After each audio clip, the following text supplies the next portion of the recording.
cabinet of gamers, my round table.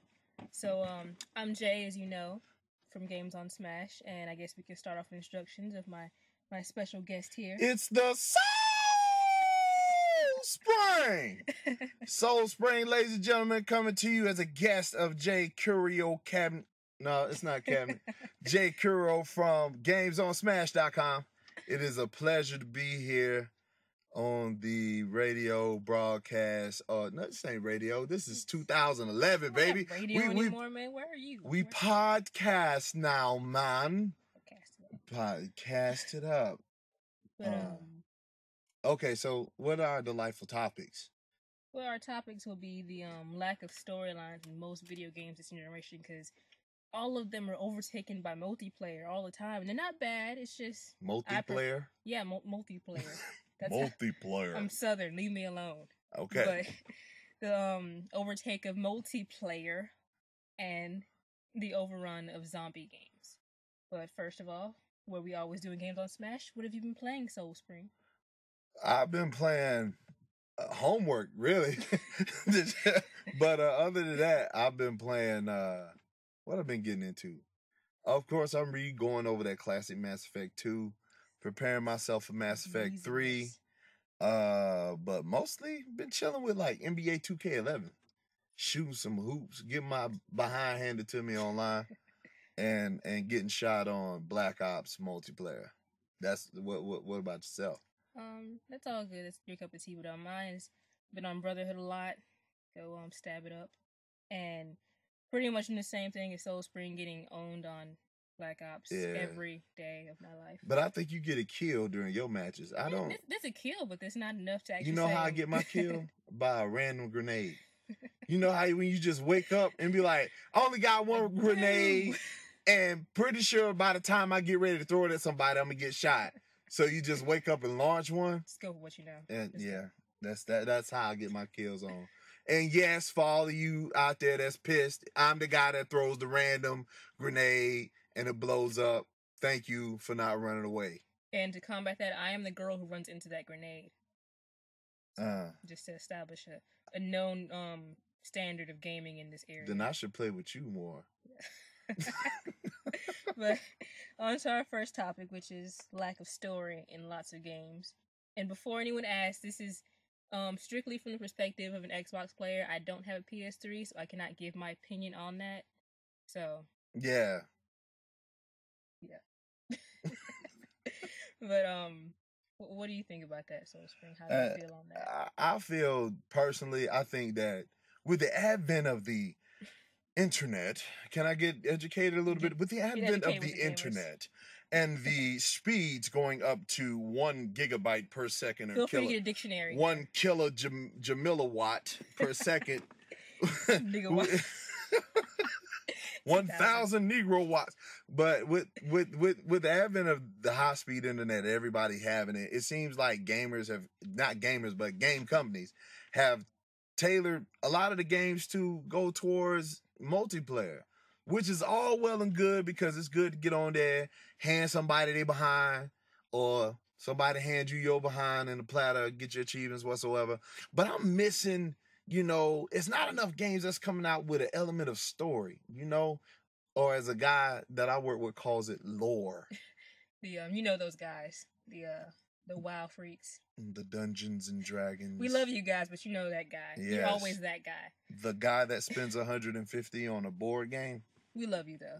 But we love you. In my personal opinion, I feel like multiplayer is the best and worst thing to happen to gaming. Because I'm an old school gamer. I go back to the 1990s when I left the womb. And and I'm old school like that. I'm old school. But yeah, that's how we go. That's how we roll here. Thug life. Get on my level. Hug life. But it's like before, you're always this nerdy kid that goes home, plays video games Friday afternoon till Monday morning. You're all alone by yourself and you're lonesome going to save Zelda. And then multiplayer came along. It's like, I have friends now that aren't fictional characters. Kind of. Yeah. So tired of talking to Mario. I mean, that's my story at least. You guys are free to your opinions, but that's my story. I know who I am. I had fictional friends. But the thing is that multiplayer is the greatest thing to happen in a long time. At the same time, it takes away from the story element of you being this one lone character doing all these things. Okay, well, you're going to have a lot of people out there saying, oh, where do you see that at? Give me a case in point.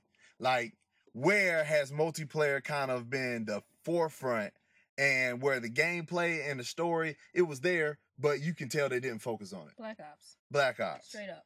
Because I can you say do know played. You're going to receive a whole lot of... Oh, yeah. Okay. Come on with it, fam. Go ahead. Come on with it. But the thing with Black Ops is that I love Modern Warfare and Modern Warfare 2. Lovely games. Yes, lovely games. I cried when Roach and Ghost died. But you killed my boy! You killed him! Oh, we survived his eulogy. Alright, But Black Ops, like, the game itself, it was a good story, but for some reason, just I was not into it. It just... I didn't really have an urge to finish it. I still haven't finished it. I played it, but I just haven't finished it. And I can say Black Ops. A gamer? Yeah, I do. Okay. Black Ops was the first one I've actually got into the multiplayer before. I played multiplayer in Modern Warfare 1 and 2, but Black Ops I got into it more. So it seemed like everything was taken away from Black Ops' single player mode and then thrown into multiplayer. Yeah, I played Black Ops and I actually finished it. You know, and I appreciate the twisted. I don't want to give it away because somebody might have played Black Ops, but I appreciate some of the things that they tried to throw in there as twists. But it just seems like it was all right. It's like they made a multiplayer game and like, oh crap, we need to have a story. We need single player. Let's just say M. Night Shyamalan made the storyline. it was trying to go somewhere, but just didn't get there. It's like completely. Yeah, it's like a car with gas but not enough gas, and you have no money to get any more gas. It's like there's only one place you want to go, but you know you don't have enough gas to get there, but you gonna try anyway. You end up on the side of the road mad at yourself, but you try anyway. You know what I'm saying? It's like there's no extra gas to the story mode, and when it's over, it's like that's it. It makes it makes sense, but it doesn't make no sense. Yeah. But I missed, running around with Soap and Ghost. And yes, R.I.P. Ghost. You always with us in our hearts. But Ghost got pwned or owned, whichever one you want to give it to. But I need some more. I need some more grit in my story. Yeah. I mean, I need to care about the characters if they're gonna get hurt in all these different ways. In some cases, died, like killed by Soap and not Soap, Ghost and Roach. Or I need to care first if you're gonna kill off characters. Otherwise, it's like I don't care. Exactly. It's like me watching Twilight. If they kill Edward in the beginning, I'm like, who? Yes. Who the heck is he anyway? Exactly. Why are you outside? That's not a good example, though. I mean, everybody would be happy. Everybody would be happy if Edward died. Let's say if the knockoff vampire number 5 in the background died, it's like, okay, I don't care. It's like the ensign dying in Star Trek. You already know that's gonna happen. You really don't care. When he gets knocked off, it's cool. You only get your emotions riled up when Kirk or Spock is in the chokehold. You're like, no, you just offended me. Not Ambassador Spock. But I guess the whole idea of emotion and death plays into storylines where Final Fantasy VII, the whole classic moment of chick dying from Sephiroth, that made it personal. I mean, you didn't care about anything else, but that moment made that fight personal. Wait, what's a Sephiroth? Stop making fun of my dialect and my vernacular. Okay? I don't know what a Sephiroth is. I never played Final. You need to go back and play some Final Fantasy VII. That's that turn-based one? Yeah. Pass. It's not for everybody, but we need to go on to our next topic. It's sort of before we go to that next topic, right? What's the most emotional story scene that you have ever witnessed? Hard. Just because it's one that always comes to mind. Possibly not the most emotional. Actually, no, I do have one. The moment John Marston died in Red Dead Redemption. Red Dead Redemption, John Marston. That was cool. That was cool, but that one didn't tug at me more than Dom and his wife in Gears of War 2. Yeah. That's like the most epic. I paused the game. I paused the game and was like, WTF. I was upset. I mean, I wanted to do something crazy like smash my TV, but I don't make enough money to buy another one. But I was like, just like that moment of silence, that's where I was when I played that game. But that's to me, that's my most emotional game. Feel free, those out there, to write games on Smash, right, with their most emotional moment. Tell us how you feel about that. Leave a comment, write me about it. I'll get back to you. But John Marston, man, right here. In your face, John Marston. Sad game, man. Yeah. It's beautiful. But you know what? Another sad moment is when Borderlands ended. Cause I was like, I wasted all this time for that. Moving on to the next one. But I think we kind of talked about the second one, the multiplayer overtake. Yeah, the multiplayer overtake, man. I mean, it's everywhere. I'm gonna tell you like this: BioWare. I heard there are rumors that you're putting multiplayer in Mass Effect 3. If you blow the story on part 3 in exchange for having I'm coming for you. I'm gonna cut you. I know it's a bunch of you, but I'm gonna cut you all.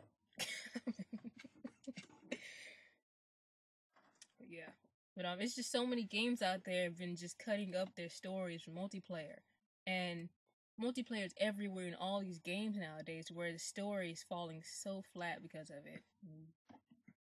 Just talk about this actually. Yeah, but I mean, I can see it's a real hard topic with you. It's dry that tear, girl. Y'all, she crying. I'm a girl. I'm okay. It happens. I ain't gonna cry. I'm a man. Toughen up, fella. And what was the last thing that you wanted to talk about? Next topic is zombies. 2012. It's happening. 2012 zombie apocalypse. Yeah. So you want to join my team? Get ready. Come down to a north region of Las Vegas, Nevada. I'll have a safe house. Now, why you gonna give away where we at? Why? That you just said the north side of Las Vegas. No addresses. You right. Or my real name.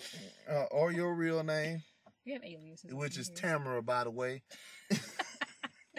It's Shaniqua, actually. Shaniqua Brown. Oh, yeah. My name is Travis Windsor. How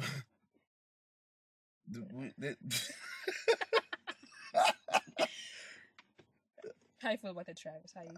The zombie apocalypse. I tell you what.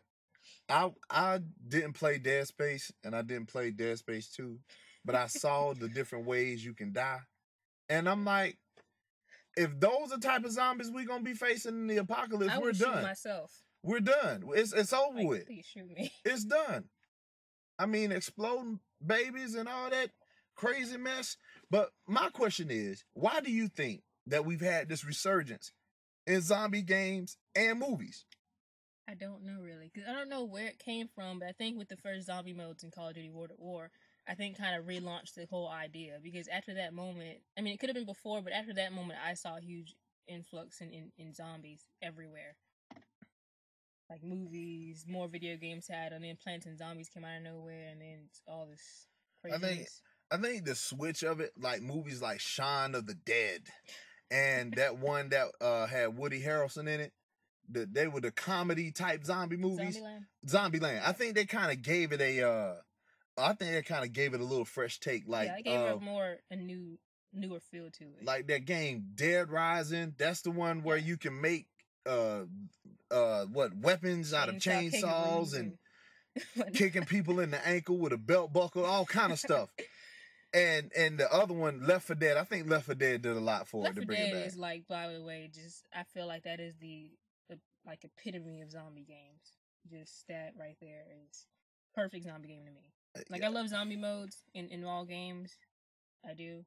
But Left 4 Dead is my favorite out of all those. And Left 4 Dead, you know, when I played it, I felt we had to work like a team or we were going to die. You know what I mean?